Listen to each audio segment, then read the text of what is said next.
Dalovina guia dolosana angito talita kini ana warong ng Bula FM e Golden Point Resort basendo nambando ana here binaka. Bula binaka na dang ko tevita utu ngoi 90 ando talita wale warong ng Bula FM nambando ana ser. Na dang ko makilesi werkraki NSB ng Bula FM nambando ana ser. Hello nga ratu kichani batabo ando talita na warong ng Bula FM nambando ana ser ngo lusu. Bula FM number 2 ana ser.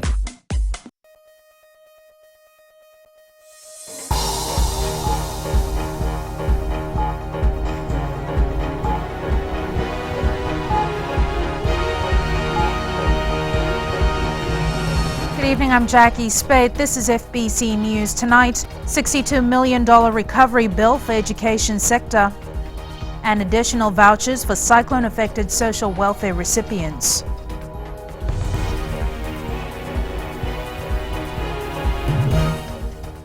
The Vodafone Fiji Sevens side claimed their 16th Hong Kong Sevens title in style, beating New Zealand 21-7 last night. It was a hard-fought victory for our national Sevens side, with both teams locked 7-all at the breather. We'll have more on the Hong Kong Sevens in our sports bulletin. The education sector's recovery bill is estimated at $62 million. Minister Dr. Mahindra Reddy says there are a number of initiatives now in play to cushion both the widespread damage to schools as well as the loss in teaching time. Maggie Boyle tells us more. More than 60,000 students were affected by Tropical Cyclone Winston, both at primary and secondary school level. 7 weeks since the cyclone hit, and the Education Minister, Dr. Mahindra Reddy, says they're picking up the pieces and finalising the cost of repairs. Well, our estimate for the recovery cost, not the damage cost, the recovery cost, because the damage could be 2,000, but to fix it now, it will cost 10,000 because that was old material, and we're talking about the new materials now. Our estimate for the Ministry of Education includes ECE, primary and secondary facility, including staff quarters and supporting infrastructure. It's 58 million, excluding the 4 million damage that FNU has sustained. And with a number of students in the worst affected areas missing several weeks of school, the ministry is employing measures now to make up for this. We have shifted the year 6, 8 and 10 exams by 1 week. So students will get 1 additional week of learning hour. 1 additional week of learning hour. In addition to that, we have increased the term 3 weeks from 13 to 14 by reducing the break between term 2 and term 3 from 2 weeks to 1 week. So the students will get 1 more week there. So effectively, students will be getting 2 weeks of additional learning hours. Dr. Reddy says there are other measures that the ministry will explore throughout the year to assist students and schools to help them get through the 2016 academic year despite the many challenges they've had to face. Maggie Boyle, FBC News. Development works in many villages are delayed due to the laxity of the Turangani Koros. The Itaukei Affairs Ministry says the village headmen are not submitting reports on time for government projects that needs to be carried out. Savaira Tambua has more.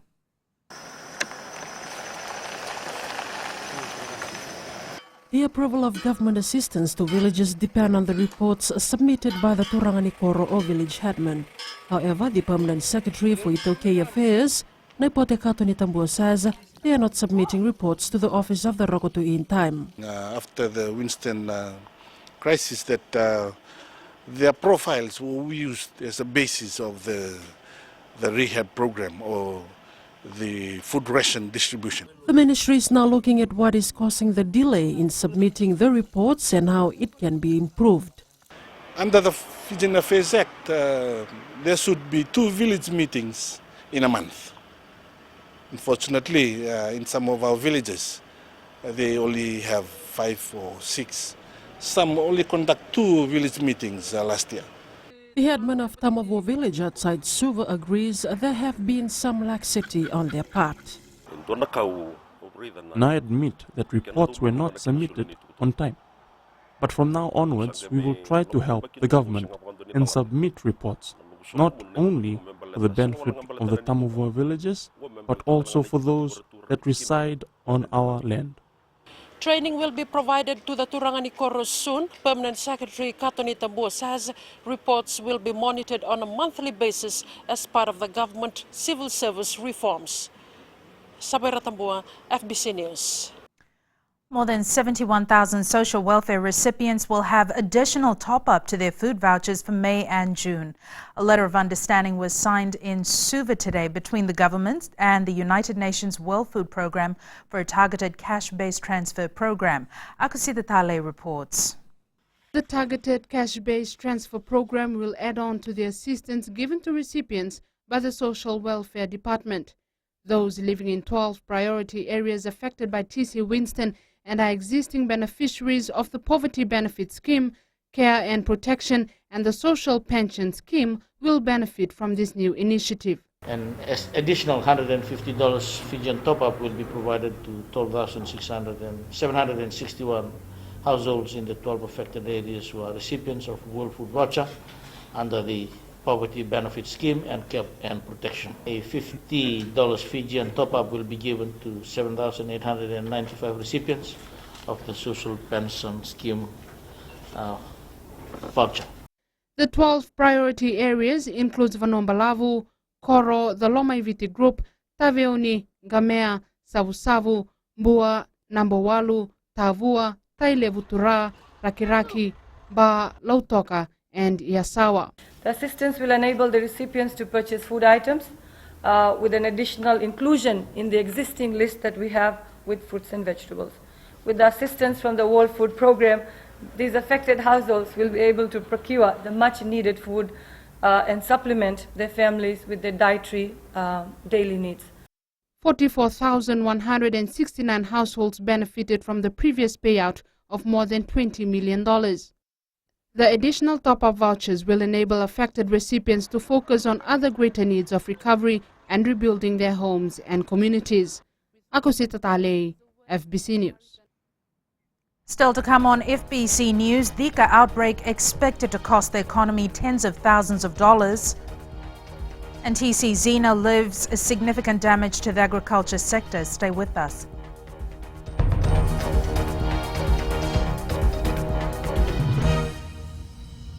Namaste, Golden Point Resort. Raki Raki me. Mirchi FM is garam garam. Mirchi FM is hot. I'm Sanjay Tabua ke Mirchi FM is hot. I'm Harshana. I love Mirchi FM. It's hot in Lautoka. Hi, मैं अविनाशु. मैं लंबासा से बोल रहा हूँ. मैं हमेशा मिर्ची FM सुन रहा हूँ. मिर्ची FM is so hot. मैं शालिनी देवी from Covert Avenue. जैसे आग खुलती है वैसे मिर्ची FM मुझे मस्त कर देती है. Mirchi FM is hot. Mirchi FM, it's hot.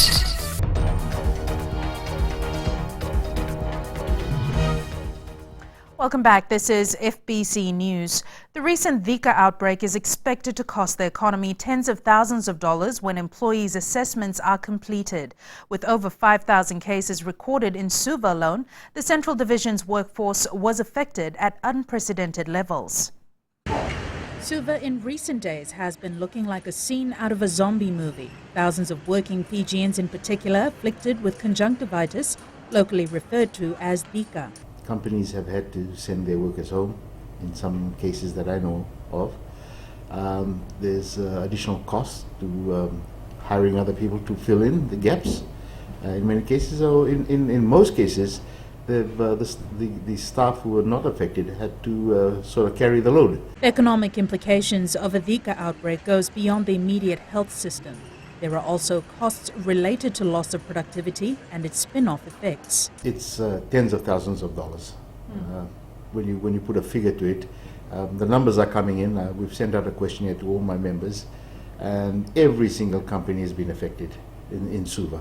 Some employers have opted to send staff home in the hopes of curbing the spread of the disease.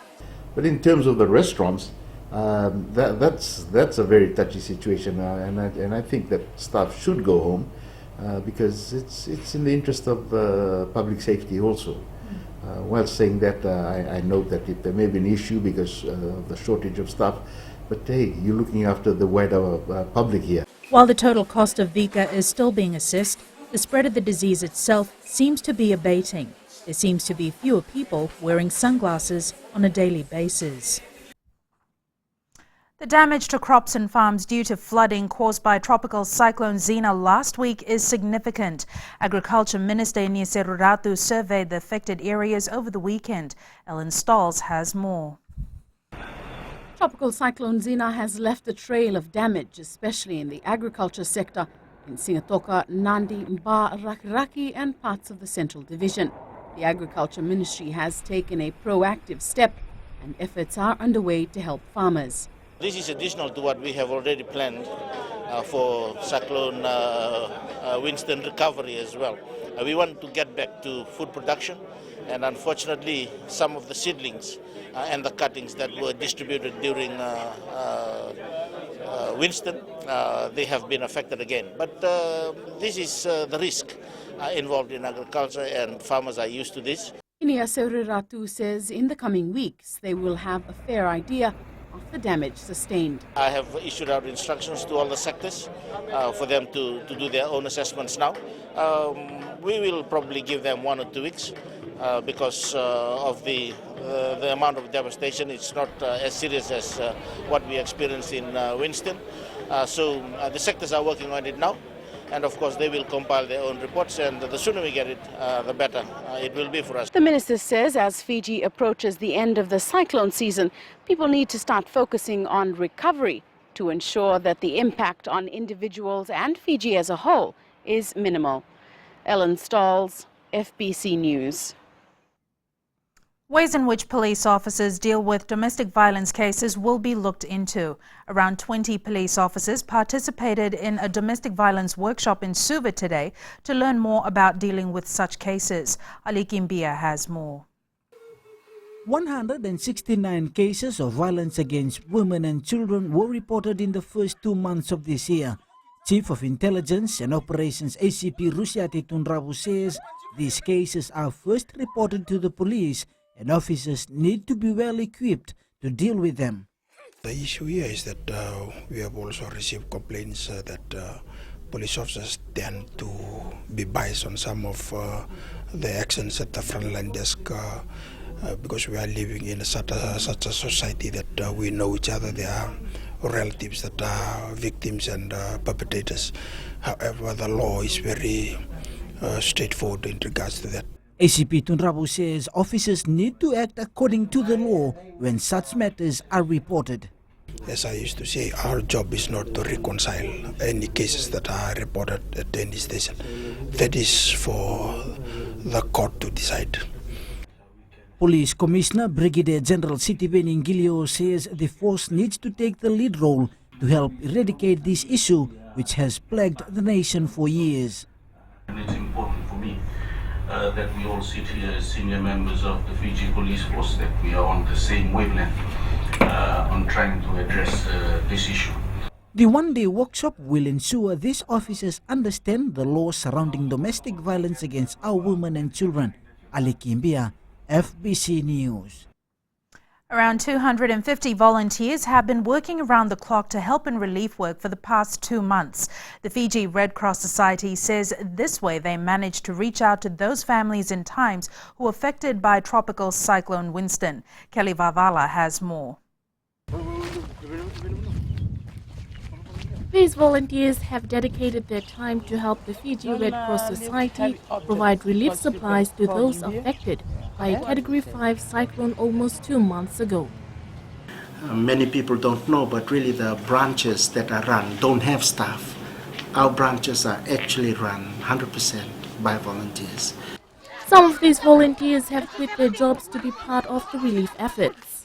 Many say their hard work is rewarded when they see smiles on people's faces once they receive aid. Something that should come from within. It's your passion to help others. Out there, helping people that need it the most, vulnerable people.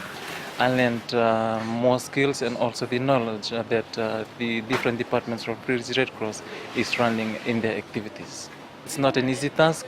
I believe that if we have a good heart and a kind heart, that's the only thing that I can do to support the most vulnerable into the communities. Volunteers are still out in the Western and Northern divisions, helping people to get their lives back on track. Kelly Vadala, FBC News. It's time for sports now. Here's Jamie with all the very latest. Thank you, Jackie, and good evening. Coming up, and Red Rock ready for Nawaka Sevens. This and more after the break.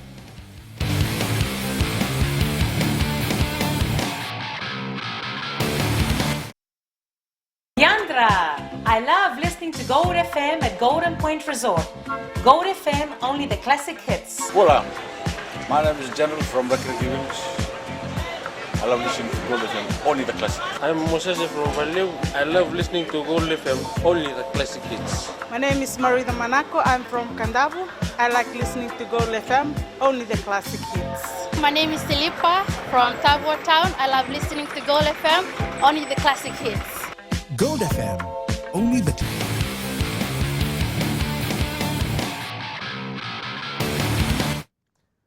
Vodafone Fiji Sevens speedster Savanatha Rawatha will miss the Singapore Sevens this weekend. Savanatha Rawatha is certainly one of those. He picked up just a grade 1 hamstring tear. It was scanned immediately at the ground. And it's only really a couple of week injury, but we won't be risking him for Singapore. And we'll make a decision on all the other players over the next couple of days. But I think we'll make probably up to about 5 changes for the team for Singapore. It's my responsibility, really, I think, as coach, to allow the local boys that have been training hard a chance in this next leg. We need some answers about some depth of our team and whether we've got genuine quality on the island that we can rely on for the Olympic Games. Meanwhile, Emosimule Voro, Nemani Nangusa and Alivreti Vetokani have joined the team for the Singapore tournament. The Fiji Sevens players paid tribute to coach Ben Ryan following the win in Hong Kong last night. One of the team's key players, Vatemo Ravavo, says the Englishman has brought them a long way since taking over their reins 3 years ago. Meanwhile, England won the plate, Argentina were crowned the bowl champions, and Russia won shield. The Fijian beast Semi Kunatani was named the best player of the tournament last night. Fiji-born France-based Virimi Vakatawa finished second on the performance tracker. The Fiji Sevens side has extended their lead on the Sevens World Series standings after sealing the Hong Kong Sevens title. The pools for round 8 of the World Rugby Sevens Series in Singapore have been drawn. Hong Kong Sevens winners Fiji head a strong Pool A where they will face England, Samoa and Portugal. Pool B sees Hong Kong losing finalist New Zealand drawn with USA, France and Canada. South Africa head Pool C where they will face Kenya, Scotland and Russia. And finally Pool D includes Australia, Wales, Argentina and Japan.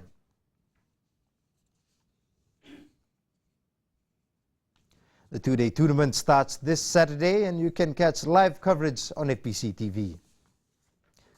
The Red Rock rugby side has set its sights on the Nawaka Sevens title this weekend. The Ngawea village-based team has done the hard yards and are positive ahead of kickoff this Friday. Rohit Deo has more.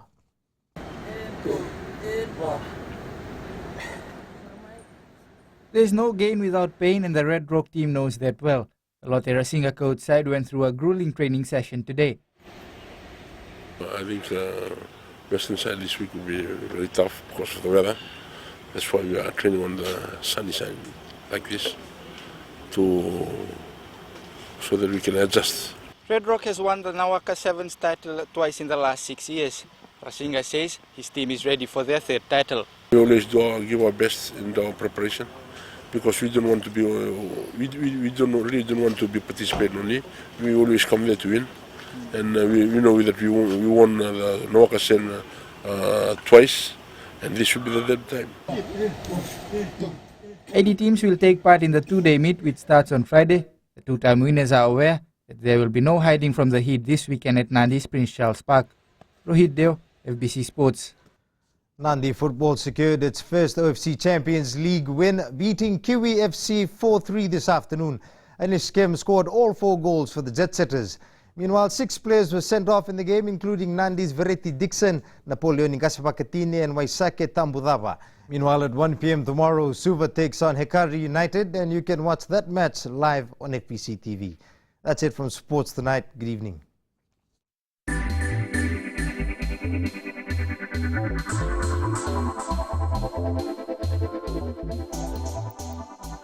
Fiji's tourism earnings for December last year is provisionally estimated at over $408 million.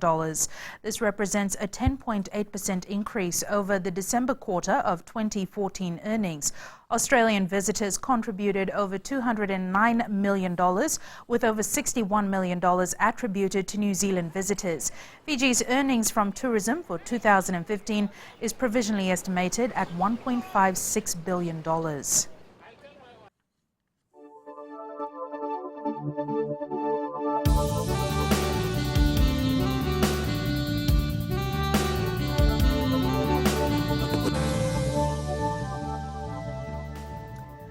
Fine weather prevailed over the country today. A trough of low pressure lies slow moving over the Solomon Islands, while in another trough affects Tuvalu, Wallis, and Futuna, Samoa, and Southern Cooks. High temperatures were recorded in all centres today. Lombasa soared to 34 degrees, Lautoka and Bar recorded 32 degrees, Nandi was on 31, and Suva and Savu recorded 30. Tomorrow's forecast is for cloudy periods with brief showers above the eastern parts and interior of the larger islands. Elsewhere, fine apart from isolated afternoon or evening showers, moderate to fresh southeast winds, rough seas. And the outlook for Wednesday is brief showers about the eastern parts and interior of the larger islands, fine elsewhere. Recapping the main stories for tonight, the Vodafone Fiji Sevens team claims their 16th Hong Kong Sevens title, beating New Zealand 21-7 last night. The education sector's recovery bill is estimated at $62 million, and Tropical Cyclone Zina leaves significant damage to the agriculture sector. For these stories and others, you can tune in daily to our sister radio station, Gold FM. On to the results from last week's poll question, and we had asked, can the Fiji Sevens team win the Hong Kong and Singapore titles? 90% said yes.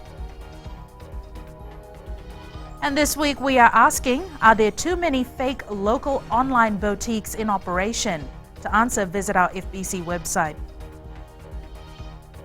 Send us newsworthy pictures and videos on email citizenseyes@fbc.com.fj or share it with us via Facebook page FBC News. And if you're on Twitter, follow and tweet us your news tips at FBC_news or simply hashtag FBC News.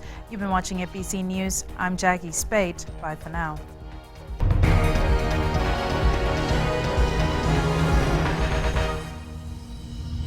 Elin लटका में मिर्ची FM को lock कर दिया जाए। मिर्ची FM, it's hot. हम नकाशी से साइमान है, हम वेजिटेबल जैसे नंबर 1 है, वैसे मिर्ची एफएम नंबर 1 है। माय नेम इज दिनेश, हम नैंडी में काम करता है, स्लीपिंग जायंट जिपलाइन में, और मिर्ची FM is hot, I like it. मिर्ची एफएम, इट्स हॉट।